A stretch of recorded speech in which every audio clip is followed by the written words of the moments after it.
Vamos falar hoje sobre os chamados nefilins. A palavra nefilim é uma palavra hebraica que aparece na Bíblia, traduzida como gigantes. E algumas pessoas conjecturam, que esses gigantes foram seres extraterrestres.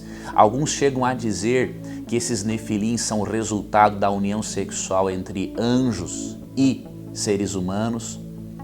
Vamos deixar que a Bíblia nos explique este tema, este assunto. Vamos desmistificar isso para que você e eu tenhamos uma religião prudente, bíblica e, obviamente, baseada naquilo que Deus realmente ensina.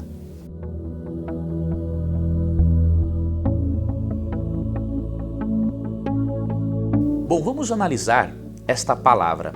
Aqui em Gênesis, capítulo 6, verso 4, falando dos nefilins, diz assim: Ora, naquele tempo havia gigantes na terra. Gigantes é a palavra nefilim, tá? Nefilins. E também depois, quando os filhos de Deus possuíram as filhas dos homens, as quais lhe deram filhos, estes foram valentes, varões de renome na antiguidade. Esta palavra também é usada em Números 13, 33.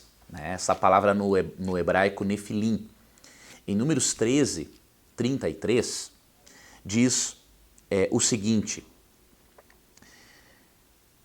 E diante dos filhos de Israel, infamaram a terra que haviam espiado, dizendo: A terra por meio da qual passamos a espiar, é terra que devora os seus moradores, e todo o povo que vimos nela são homens de grande estatura. Vimos ali gigantes, os filhos de Anak são descendentes de gigantes, e éramos aos nossos próprios olhos como gafanhotos, e assim também o éramos aos seus olhos.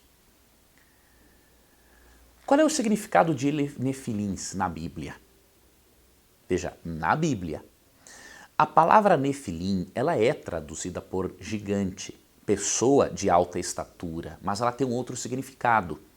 A raiz da palavra, a palavra nafal, significa também um gigante na maldade. Não se refere apenas à estatura. Então, quando a Bíblia fala de pessoas gigantes, a ênfase da Bíblia não é falar da estatura, também o fala, mas a ênfase é falar na distorção moral na qual eles se encontravam. E se você ler Gênesis 6, o capítulo fala exatamente da corrupção da humanidade. Veja que no contexto, seres extraterrestres ou anjos não estão em discussão. Quer ver um exemplo? Olha o verso 1 de Gênesis 6.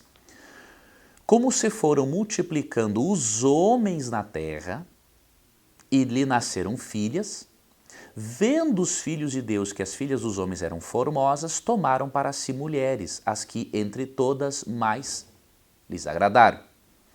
Então disse o Senhor: O meu espírito não agirá para sempre no homem, pois este é carnal, e os seus dias serão 120 anos. Veja, no verso 4, antes de mencionarem os gigantes no verso 4, a Bíblia fala da corrupção do gênero humano e diz aqui no versículo 6 uma outra informação preciosa. Verso 5, viu o Senhor que a maldade do homem havia se multiplicado na terra. Olha o verso 11 também. A terra estava corrompida à vista de Deus e cheia de violência. Veja, a ênfase é na natureza humana corrompida e no planeta. Quem são os filhos de Deus e as filhas dos homens? Temos que deixar o texto bíblico falar. Se você ler, por exemplo, Gênesis, capítulo 4, você vai ter aqui uma interpretação bíblica convincente para você não se deixar levar por certas heresias. Em Gênesis 4, 26 diz assim: A Sete nasceu-lhe também um filho, ao qual pôs o nome de Enos. Daí se começou a invocar o nome do Senhor. Veja, os descendentes de Sete, o primeiramente chamado Enos, a partir dele começou a se invocar a Deus. Por quê? Porque os descendentes de Caim eram ímpios. Não queriam nada com Deus, assim como Caim. Então, os filhos de Deus que se uniram com as filhas dos homens são os descendentes do justo, Sete, com as descendentes ímpias de Caim. Foi este jugo desigual que corrompeu a humanidade e fez com que Gênesis 6 destacasse que esta união entre filhos de Deus e ímpios corrompeu a natureza humana.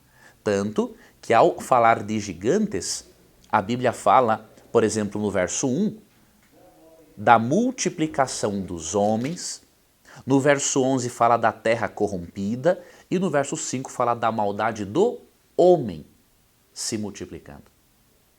Então, meu amigo, quando a Bíblia fala em nefilins, se refere a pessoas de grande estatura, mas acima disso, pessoas gigantes na maldade, com grande capacidade de praticar crimes, pessoas extremamente más. A Bíblia não ensina nem remotamente que os nefilins foram seres extraterrestres que vieram para este mundo, ou que foram anjos de Deus, pessoas que nasceram como resultado da união sexual entre anjos e seres humanos. Não creia nessas barbaridades. Vá ao texto bíblico. Deixe que o texto bíblico explique-se para você. E você perceberá que a palavra de Deus é pura, ela é eficaz para nos ensinar a verdade, para nos aproximar daquilo que realmente interessa.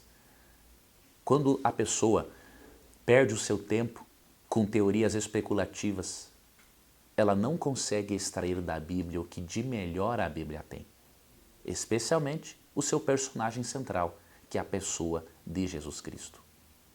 Seja um cristão bíblico, estude a palavra de Deus e deixe de lado essas teorias que em nada ajudam, que em nada contribuem para o nosso crescimento espiritual e para a nossa unidade como igreja. Inscreva-se no canal, acompanhe os nossos vídeos, faça seus comentários, dê suas sugestões. Este canal existe para lhe servir, para lhe ajudar a conhecer mais a Bíblia. Um abraço carinhoso e até a próxima.